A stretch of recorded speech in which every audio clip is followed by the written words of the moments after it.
The Battle of North Cape, December the 26th, 1943. The Royal Navy's fast cruiser HMS Belfast goes into action against one of Nazi Germany's most powerful warships, the battlecruiser Scharnhorst, armed with a battery of 11-inch caliber guns. Fought in the dark, in the icy waters of the Arctic Ocean, this epic confrontation would be the Royal Navy's last great battle at sea. It would be a fight to the death. I was down below water level, and there's where I stayed for 12 hours. I didn't want to die, basically. I'm honest about it. I didn't want to die. On June the 6th, 1944, Belfast again makes history as she fires the opening shots of the D-Day invasion. We were about to embark on the biggest military operation the world had ever known. Using archive film and colour reenactment, Battle Stations goes on board HMS Belfast to reveal the inner workings of a big gun warship in World War II.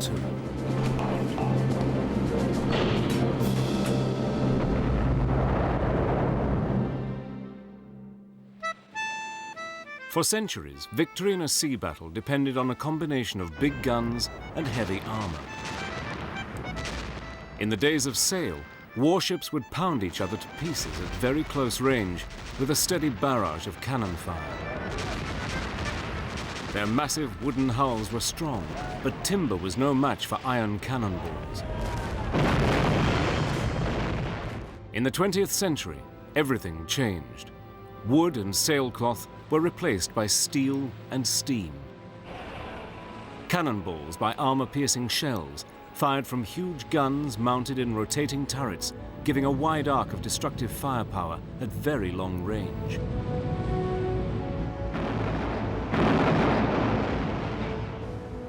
The battleships were fearsome weapons, but their size and weight limited their flexibility. Their chief role was to act as a deterrent, the ultimate expression of sea power.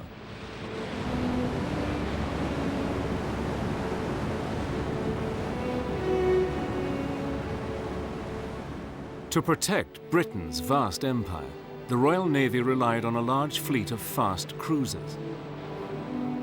They were much smaller and more agile than the great battleships, with lighter armor and smaller guns. But their speed meant that they could be deployed very quickly to remote trouble spots.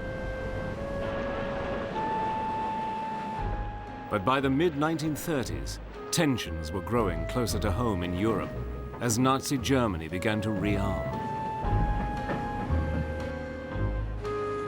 The German Navy began building a series of big gun warships.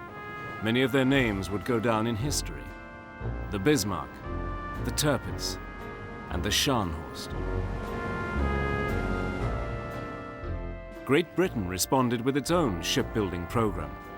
In May 1936, the Admiralty ordered a new and improved cruiser to be named HMS Belfast. She carried 12 6-inch guns in 4 turrets, 2 at each end of the ship. They had a rapid rate of fire and a range of more than 14 miles. On each side of the main superstructure, there were 3 torpedo tubes and 3 smaller gun turrets, mounting the secondary armament of 4-inch guns. The hull was protected by a 4-inch thick belt of steel armor plating. Top speed was an impressive 32 knots, about 36 miles per hour. HMS Belfast entered service with the Royal Navy on the 5th of August 1939. Now she needed a crew. I was full of adventure. I wanted to do things, and the Navy seemed a good way to get in there. And also, I had a feeling that there was going to be a war. And if there was going to be a war, I wanted to decide where I was going to go. And I fancied the sea. You come to join the Navy? I have joined. Good for you. Well, it's not a bad sort of life. For her very first crew, joining the brand new cruiser HMS Belfast was a memorable experience. When you get a new car, nobody's had their hands on it. It's yours. And that was the same thing with the Belfast. It was mine. John Harrison found himself in charge of A and B 6-inch gun turrets. It was something to be on a ship of that size, so brand new, with all these modern things. And I went along to the turrets. They were magnificent. It was a very thrilling experience to be presented with this power. I thought to myself, when you look at these turrets, there's 3 guns there. They're capable of firing 14 miles. I've got a powerful beast here. And those guns would soon need to be ready for action. Barely a month after HMS Belfast was commissioned, Britain was at war with Germany. The first action was at sea. Enemy sighted. This is what they've been waiting for. Action stations. Open fire!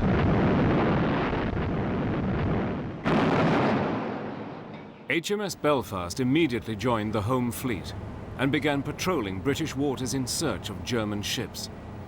But on November the 21st, 1939, disaster struck. Suddenly, the lights went out. A terrific thud. I thought my head had shrunk in my shoulders. And a terrific uplift. All of the ship was bouncing. Well, you don't do that with a ship of that size.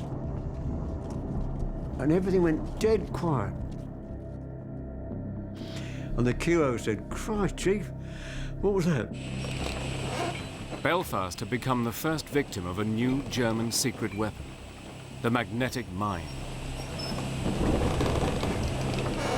I could hear groans, creaks, shudders, proving that there was no keel left underneath A and B turrets.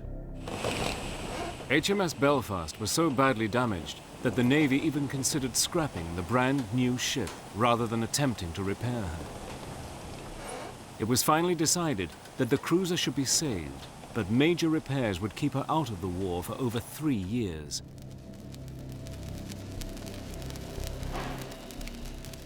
During Belfast's long refit, huge advances were made in the new science of electronics.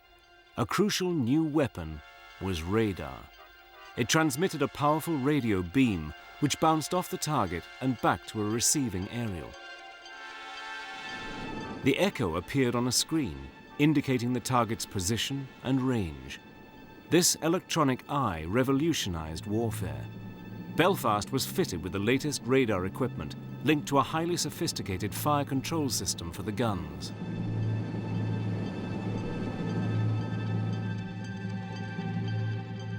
Control towers mounted high on the ship located and tracked the target by radar.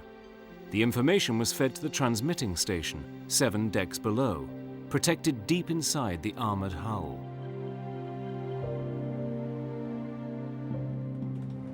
Here, the training and elevation settings for the guns were calculated using a complex mechanical computer, the Admiralty Fire Control Table.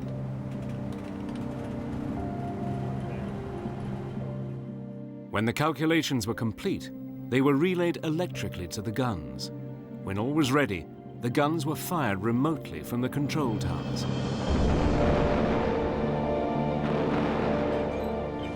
In November 1942, with her complex refit finally completed, Belfast emerged as the Navy's largest and most powerful cruiser. And this time, luck would be on her side. Belfast was about to earn her place in history.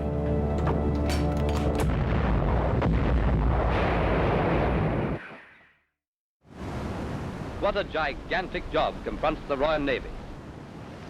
Shipping to be convoyed against the ever-present threat of enemy raiders.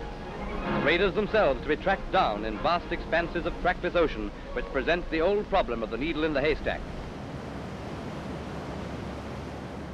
Early in 1943, HMS Belfast became the flagship of the 10th Cruiser Squadron, led by Vice Admiral Robert Burnett. Burnett was an aggressive commander. His determined defense of Arctic supply convoys to Russia had made him a popular figure with his men, and with Britain's Prime Minister, Winston Churchill. The Prime Minister seized the opportunity to call in to see the boys. With the Premier was Admiral Burnett of the famous Great Convoy to Russia. The Arctic convoy was important not only materially, but politically as well. Since the Soviet Union was holding down the bulk of the German army on the Eastern Front, the Allies knew they had to do something to show their sign of support. But sending through the convoys of vital supplies was an extremely dangerous operation. During the early war years, German surface raiders and U-boats had taken a disastrous toll on Allied shipping.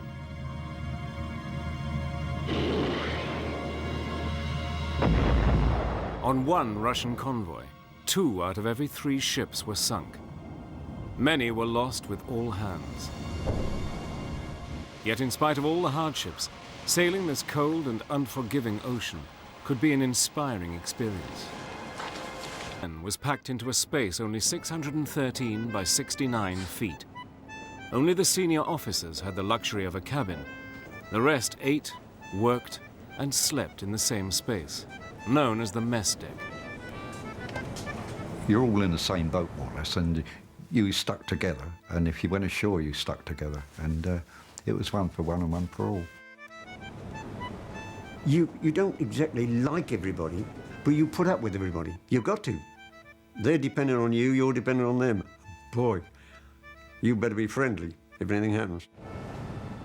Their beds were simply canvas hammocks, a British naval tradition dating back to the days of sailing ships.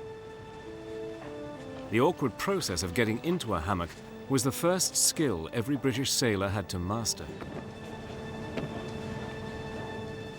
Hands on a bar a bit higher than what your hammock was slung and just swing yourself in.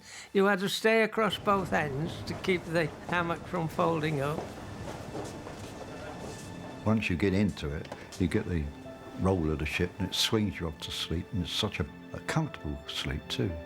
If your ship was at sea and you were swinging to and fro, you'd have to disturb the man in the hammock next to your own if you were about to get into it. Hammocks were only that much apart. The beating heart of the ship was its engine room, situated deep down below the water level and protected by the armor plating. For the engine room crew, the deafening roar of the engines and the ever-present reek of fuel oil made this one of the most uncomfortable and claustrophobic places to work on the whole ship. One of the things all personnel do when they join the engine department is to make sure they know the precise position of every valve, every means of shutting off a source of power in the dark, and with the ship sinking possibly. Most personnel in the boiler rooms didn't expect to survive if the ship was badly damaged. Up on deck, the greatest enemy was the cold. In heavy weather, the flying spray hitting the steelwork could instantly freeze into a sheet of ice, encrusting the whole ship. It turned the rolling and pitching deck into a deadly skating rink. It seized winches, sealed up doors, and jammed guns. If allowed to build up, the weight of ice could unbalance the whole ship. Deckhands spent long hours in sub-zero temperatures, hacking away the sheets of ice.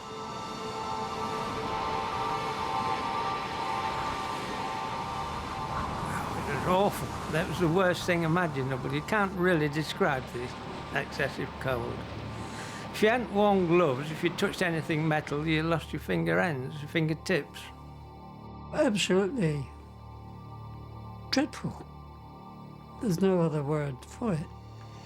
If you can imagine a ship ploughing through icy cold water in an Arctic gale,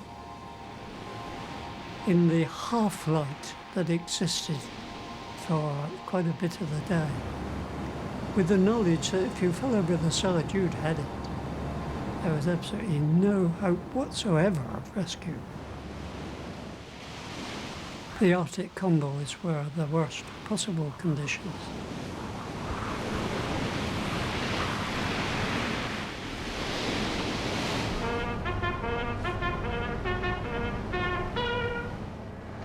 But the greatest danger of all was the constant threat of enemy attack. Aircraft would be fought off with a mass of small caliber weapons and the ship's secondary armament of 4-inch guns.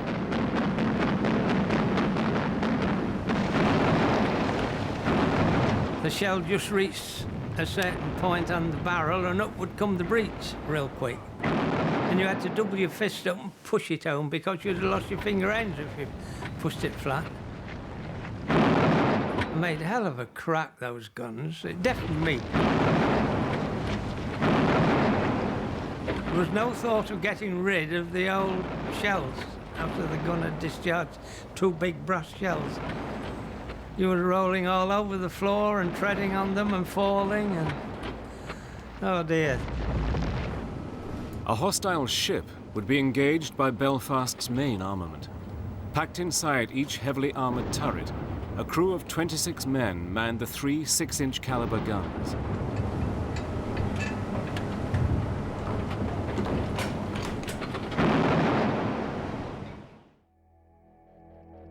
Beneath each turret was a gigantic armoured cylinder called the barbette.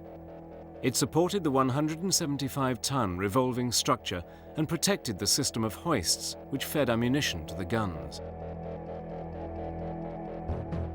At the very bottom of the ship, the magazine supplied the explosive charge, a bag of cordite that could hurl the shell some 14 miles. One deck up, the shells, each weighing 112 pounds, were loaded onto separate hoists, which delivered them to the turret, where a series of moving trays fed them to the guns.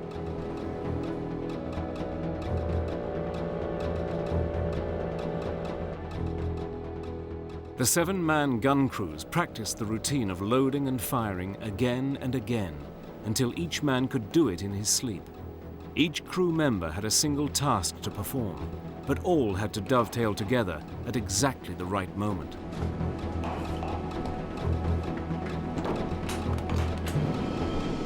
Shell off the hoist and down to loading tray. Breech open. Swing shell to breech and ram home. Cordite charge off hoist, out of case and onto tray. Ram home charge, close breech and set fuse. Elevate gun to firing position. A good gun crew could do all this in less than 8 seconds.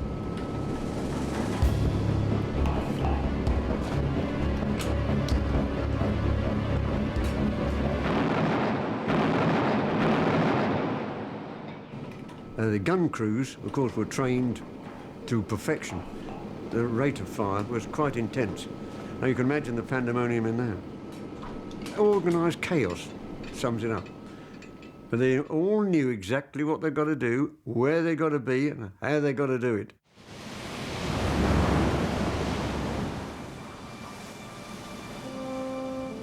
By the end of 1943, the Battle of the Atlantic had finally turned in favour of the Allies. As the number of Allied merchant ships safely crossing the Atlantic increased, so did the pressure on Germany's naval commander-in-chief, Grand Admiral Dönitz, to stop them. His U-boats were being hunted down and sunk in ever-increasing numbers.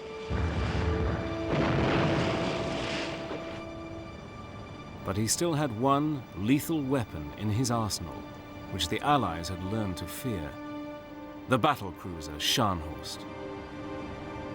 Based in Norway, she was well positioned to launch a surprise attack on the Arctic convoys to Russia, and she had the firepower to single-handedly wipe out an entire fleet of ships with her 11-inch guns.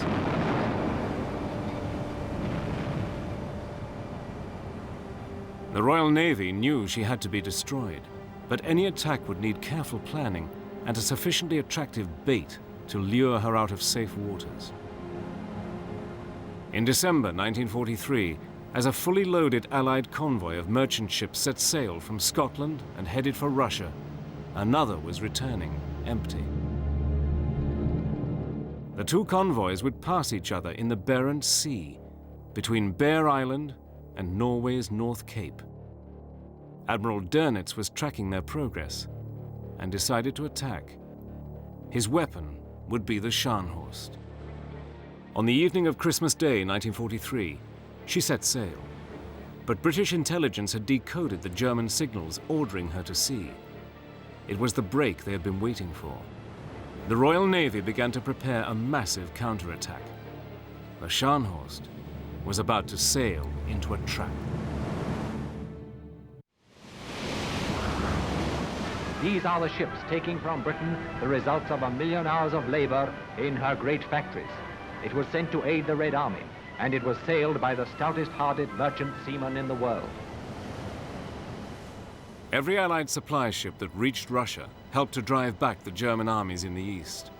On Christmas Day 1943, the Scharnhorst sets out to stop them. But while the Scharnhorst closes in on the convoys, the British Commander-in-Chief Home Fleet, Admiral Fraser, has already prepared his two-pronged plan of attack. Admiral Burnett would lead Force 1, formed of his 3 cruisers, Belfast, Norfolk, and Sheffield. As the Scharnhorst closes in to attack the convoys, Burnett's cruisers will intercept her and drive her back into the path of Force 2, led by Admiral Fraser's own battleship, the Duke of York. At 44,000 tons, Duke of York was one of Britain's biggest and most powerful battleships. She was armed with 10 14-inch guns. But although bigger and better armed than the Scharnhorst, she was slower by about 4 miles per hour, a small but vital difference. In any sort of sea battle, speed is important and maneuverability is important, because if you really can't get in the proper position to launch your torpedoes or fire your main batteries, then the ultimate outcome of the battle will probably not be in your favor.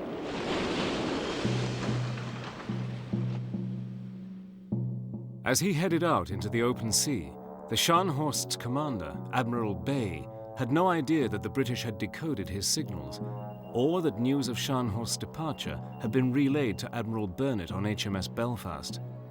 Admiral Bay was sailing straight into the trap. It'd be Christmas Day. Admiral Burnett spoke on the tannoy to say there was 50-50 chance of meeting the Scharnhorst tomorrow. It had put to sea, and he wanted us all to say a few words of prayer. So that, for a start, put a fear of God into us. He apologised for not having a Christmas dinner. He said, but either late today or early tomorrow morning, we expect to bump into the Scharnhorst, and if there's any action, I'll lead you straight in. I felt like David and Goliath, you know. In darkness on the morning of December the 26th, Belfast's radar picks up a signal at 35,000 yards. A large vessel is heading straight towards the convoys. It is the Scharnhorst. Belfast's crew are called to action stations. Within 2 seconds, the Padre gave a short service. The next thing I knew, I was down in the port diesel compartment, right down below water level, and there's where I stayed for 12 hours. When you go into action, you close all doors and sculls, and they've got to be shut tight, because they're going to be watertight, because it would be danger to the whole ship if one door was left open and it got flooded. With each man at his battle station, the crew of HMS Belfast prepared to go into action. At any moment, the huge guns of the Scharnhorst could be turned on the cruisers, but her radar had failed to detect them. Under cover of darkness, they closed to 13,000 yards and opened fire.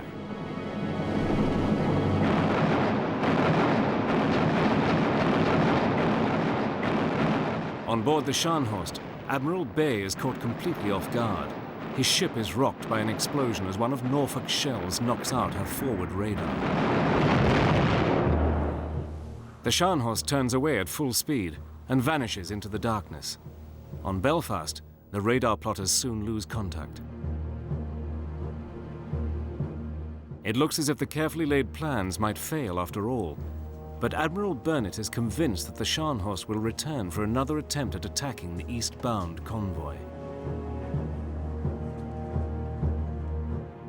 Rather than search for the Scharnhorst, he orders his cruisers to continue screening the convoy and waits. After almost 2 hours of nail-biting tension, his gamble pays off. Belfast again picks up the Scharnhorst on radar as she closes in once more to attack the convoy. However remote you are from the bridge, you share in the agonizing that's going on there, and you share in the excitement. At 11,000 yards, all three cruisers open fire.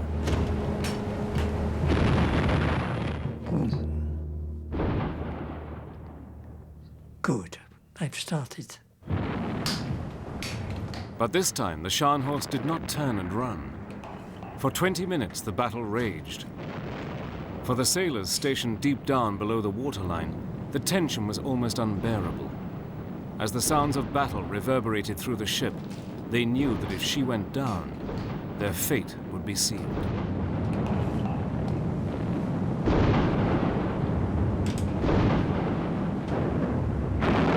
There was 3 decks down below, and there's 3 escape hatches above, all shut tight, and it was a bit scary, really.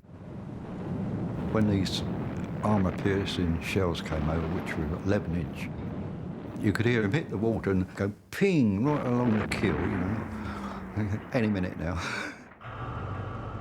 At the very bottom of the ship, Larry Fursland's lonely battle station was at the diesel generator which powered 2 of the 6-inch gun turrets.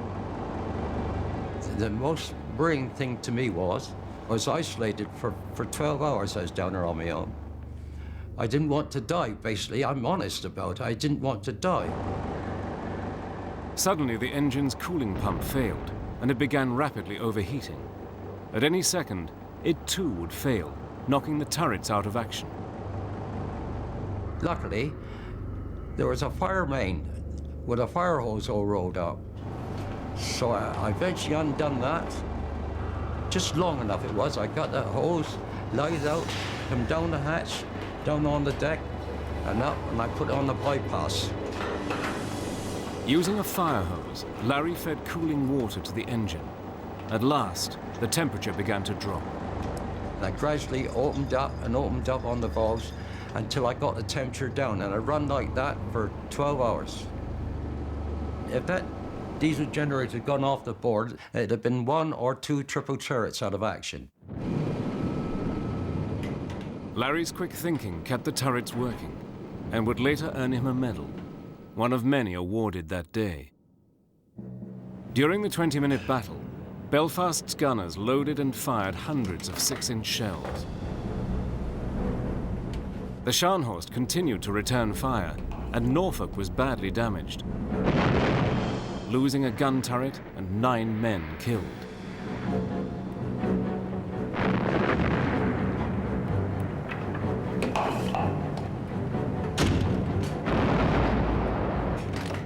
Then, just as he seemed to be gaining the advantage, Admiral Bay decided to break off the action and retreated. Against all the odds, the 3 cruisers had saved the convoy.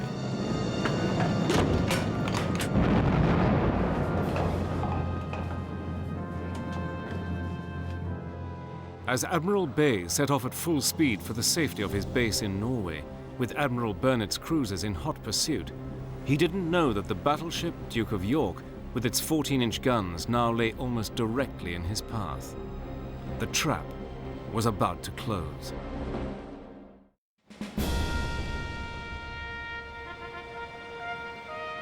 As darkness fell on the afternoon of December the 26th, 1943, the German battlecruiser Scharnhorst was heading south at full speed for the safety of her base in Norway. Shadowing her was Admiral Burnett in his flagship, HMS Belfast.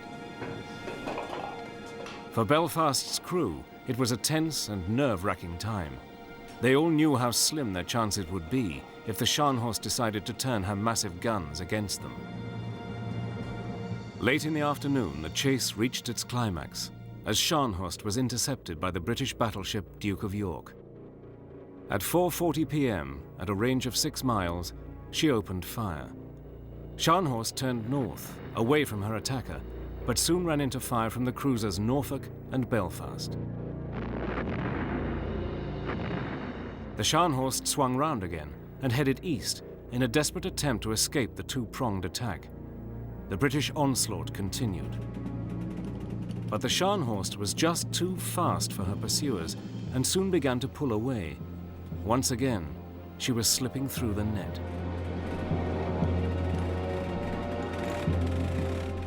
Then, at extreme range, one lucky shot exploded in the Scharnhorst's boiler rooms. Her speed began to drop, and the British Commander-in-Chief, Admiral Fraser, ordered his fast destroyers to close in and launch a torpedo attack.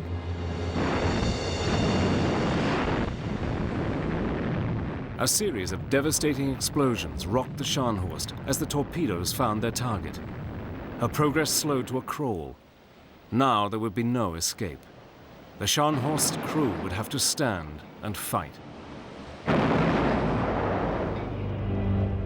At 6 miles range, Belfast opened fire once more, aiming her guns by radar into the blackness.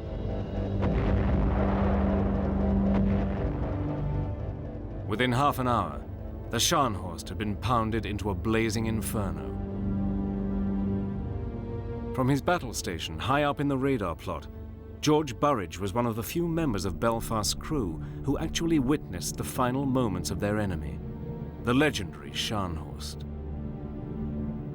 We then saw the Scharnhorst completely engulfed in flames. A terrible sight when you think about it.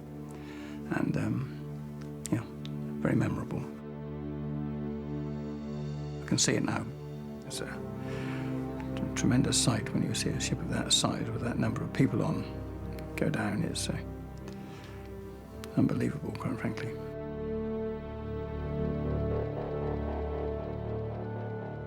Now it was time for the final act in the drama, as Belfast closed in to fire a last salvo of torpedoes at the crippled Scharnhorst. At 7:45 p.m. on December the 26th, Belfast's radar plotters watched as the Scharnhorst's blip dwindled away and vanished from the screen. The message was broadcast throughout the ship. Scharnhorst has sunk. And when it was actually sunk, a smell came down the ventilation trunkings of oil fuel, one of the foulest smells in this world. And my thought was, poor devils. That's how I felt. Swimming in oil fuel. Can you imagine it?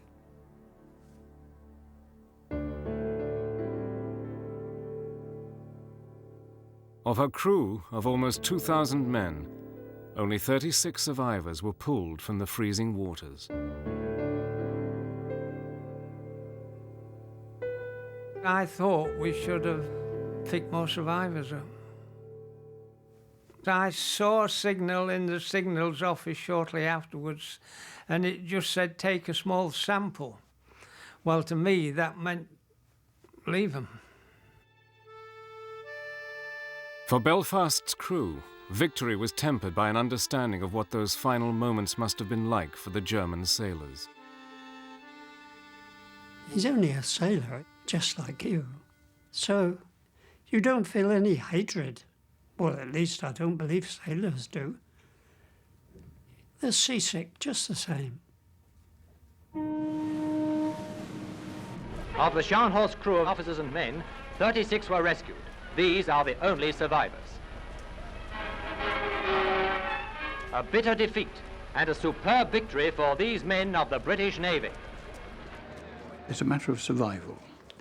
It is either they go down or you go down, because naval tradition being what it is, the ships fight until it goes down. There's no question of surrendering or giving in or turning away. You fight until the end. Not a very clever situation, you might think, but that's the way the Navy does it. So we achieved what we went after. And no regrets for those that got killed, of course. None at all. No, it's just another enemy ship sunk. Good-o. It wasn't me.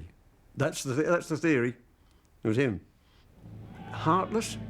That's what we're trained for. It had been a Christmas the men of HMS Belfast would never forget. Their ship had played a key role in the first modern sea battle, a battle fought mostly in complete darkness, depending entirely on the new science of electronics. But the first was also the last, as centuries of naval tradition were swept away.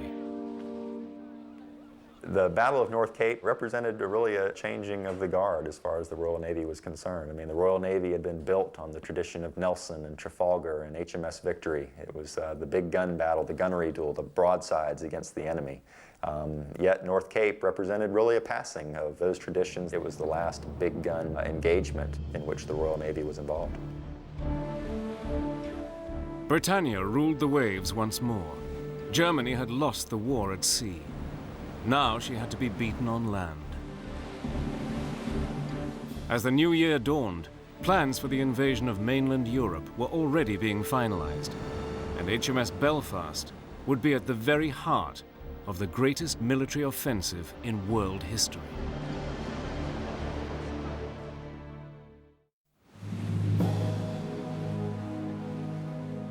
Early 1944. At sea, the German battle fleet has been defeated. It looks as though the big gun battleships and cruisers of the Allied navies are no longer needed. But one final task remains. Their massive firepower will now play a crucial role bombarding German forces on land. By late spring of 1944, plans for the D-Day invasion of mainland Europe were in place.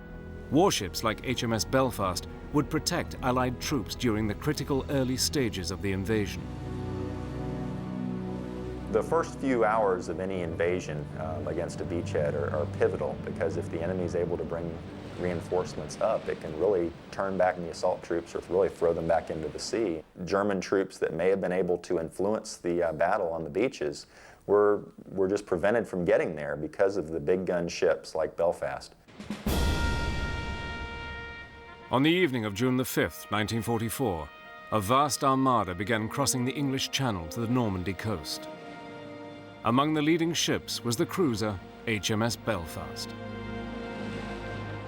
The Admiral told us that we were about to embark on the biggest military operation the world had ever known. The success of this tremendous undertaking depended vitally upon the naval bombardment that would precede the assault of ground forces. General Eisenhower said of these men, "There is no question at all as to the readiness of the troops. They are well trained, fit, and impatient to get the job started and completed." Going up the English Channel, we were actually threading through in daylight these hundreds and hundreds of vessels, all in straight lines, and these silent soldiers. One or two sailors tried to cheer, but they soon gave it up. The soldiers were absolutely quiet, and we went on and on through these ranks until it got dark. Incredible sight. With the knowledge that these were the human beings who were going to go ashore. At 5:30 a.m. on June the 6th, 1944, HMS Belfast fired the opening shots that launched the D-Day invasion.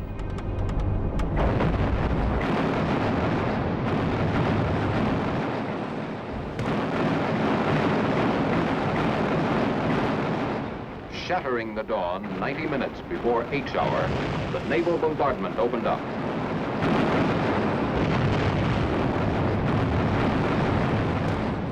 Rapid-firing cruisers like Belfast were the ideal weapon for coastal bombardment.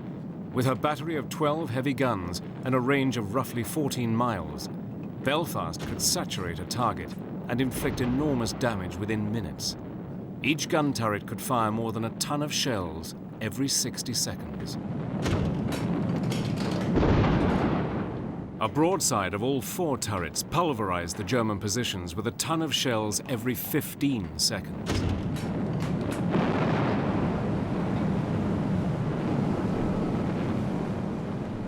My action station was the after engine room, and realising that history was being made, I gathered the stokers and the petty officers, and that's the actual expression I used.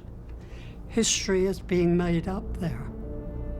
And I said, if you are willing to risk your lives and want to see what's going on, it's up to you. You can go up the ladder. 2 minutes up the ladder and back. And every single man went up the ladder to have a look. And I waited till last and went up. And there was D-Day.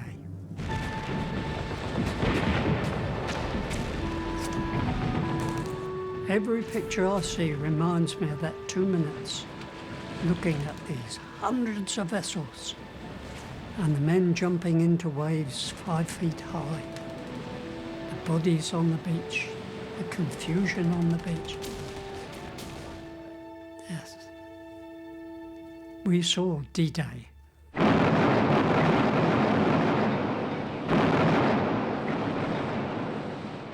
German resistance remained firmly entrenched.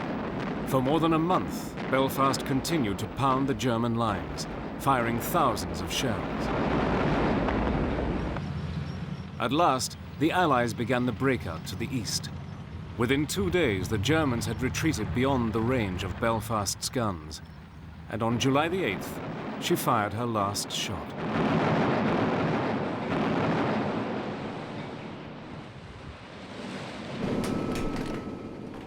She returned to England with her gun barrels worn out, but her task was finished.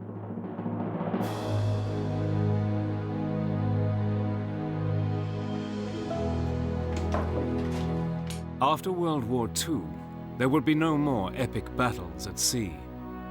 In the atomic age, the armored warship with its big guns soon became a relic of the past. Today, HMS Belfast is moored on the River Thames, opposite the Tower of London. She is preserved as part of Britain's Imperial War Museum, the very last survivor of the Royal Navy's big gun armored warships. There are no more. The dear old Belfast remains, and may she float alongside the jetty on the Thames for the next 50 years.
I lived in Portsmouth, and as a schoolboy I was very much interested in everything naval, and one of the opportunities for a job or a profession at the school I attended was the Royal Navy, and the most attractive position in the Royal Navy for somebody like myself was an artificer apprentice, because at 15 years of age it offered the opportunity to leave home and undertake a 4.5-year apprenticeship.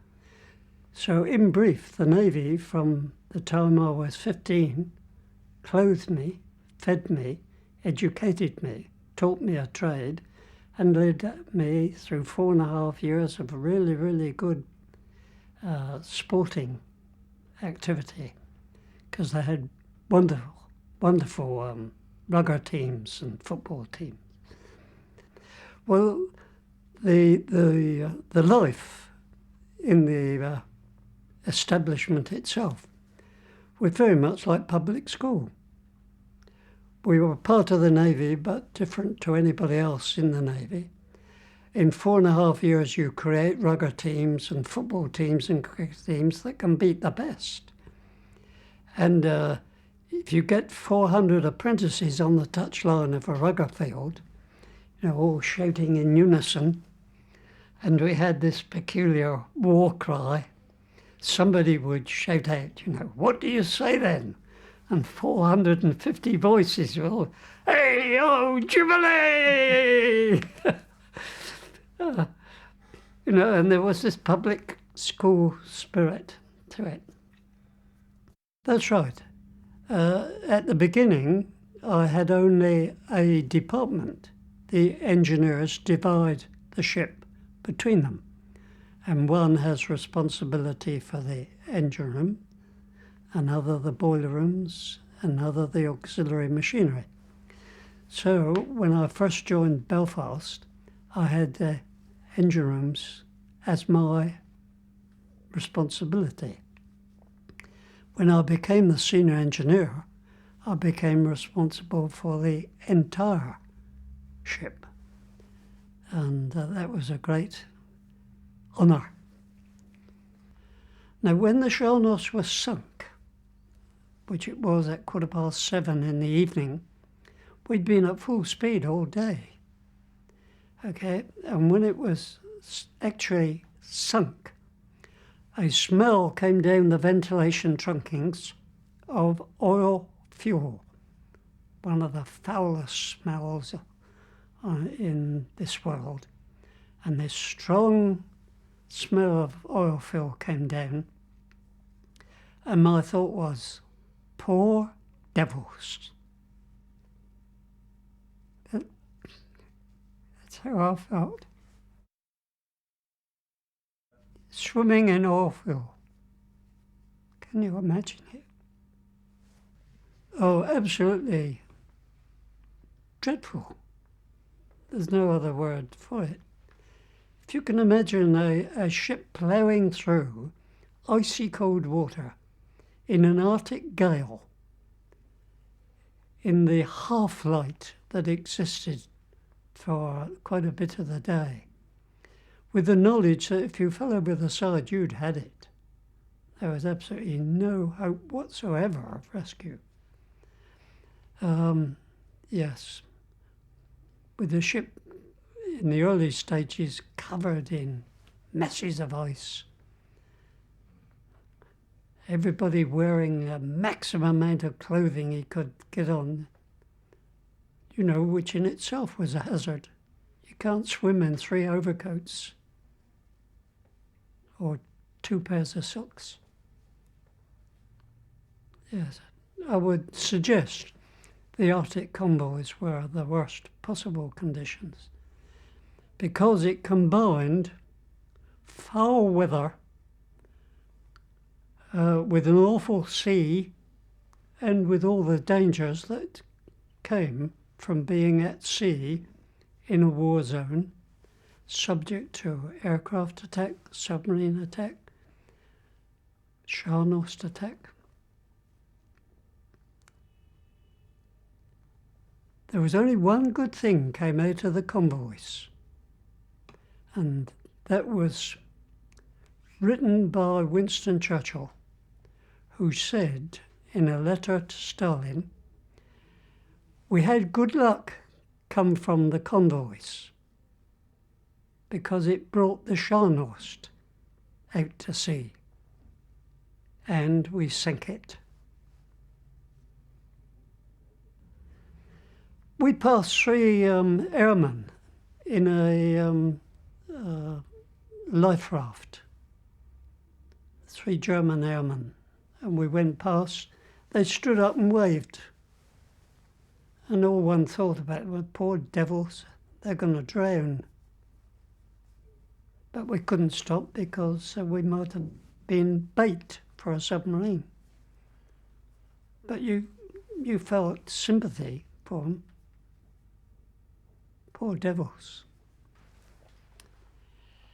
I had charge of the Stokers Division, and they were arranged in 3 rows.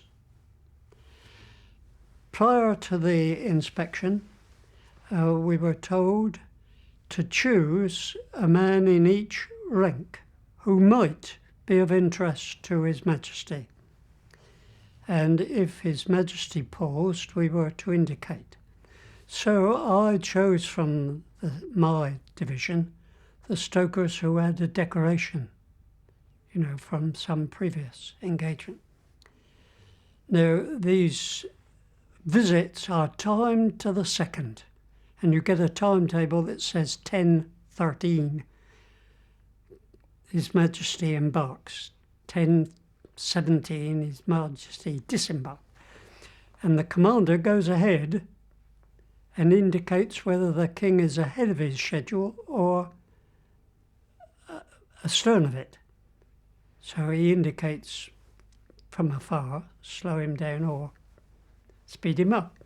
So along came the king, and he passed along the front rank, and to my astonishment, stopped in front of a stoker and said, "When did you serve in the Palestine Police Force?"